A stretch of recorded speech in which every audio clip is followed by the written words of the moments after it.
Aujourd'hui, nous allons voir comment calculer la rentabilité d'un bien immobilier. Bonjour et bienvenue, c'est Christophe, votre conseiller immobilier sur Sarrebourg et en Moselle Sud. Cette vidéo est principalement destinée aux personnes qui souhaitent réaliser leur premier investissement immobilier et je vais essayer d'être le plus clair possible.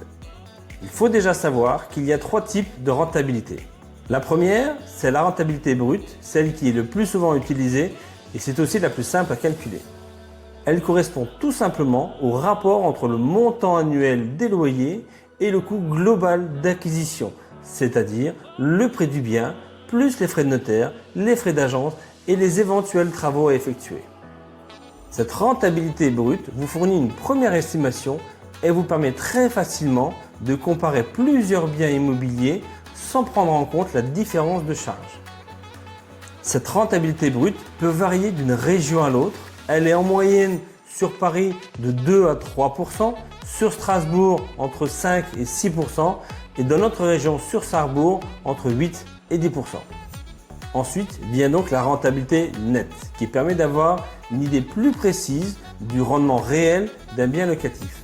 La principale différence par rapport au rendement brut consiste à prendre en compte les diverses charges locatives comme les charges non récupérables sur le locataire, les honoraires du syndic par exemple, la taxe foncière, les frais de gestion si vous passez par un professionnel de l'immobilier pour la gestion de votre bien et les assurances.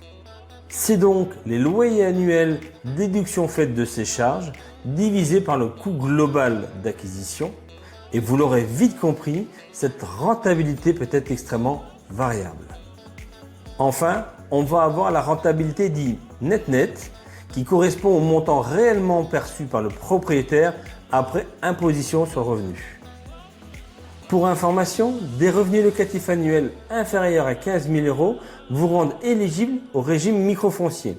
Ce qui veut dire que vous disposerez d'un abattement forfaitaire de 30% sur vos revenus fonciers avant imposition. Au-delà des 15 000 €, c'est donc le régime réel qui va s'appliquer. Vous devrez donc prendre en compte toutes les charges déductibles, les assurances, les travaux, les impôts fonciers et les soustraire au loyer brut annuel qui sera ensuite lui-même imposé à hauteur du taux marginal d'imposition sur le revenu. C'est sûr que le premier investissement immobilier n'est pas une chose facile, alors n'hésitez pas à me contacter si vous souhaitez qu'on étudie votre projet ensemble. N'hésitez pas à me poser toutes vos questions en commentaire, à liker, à partager et on se retrouve très vite. Allez, bye bye. Retrouvez cette vidéo et toutes mes vidéos, plein de conseils sur l'immobilier, et bien je vous donne rendez-vous donc sur ma chaîne YouTube et n'oubliez pas, on s'abonne.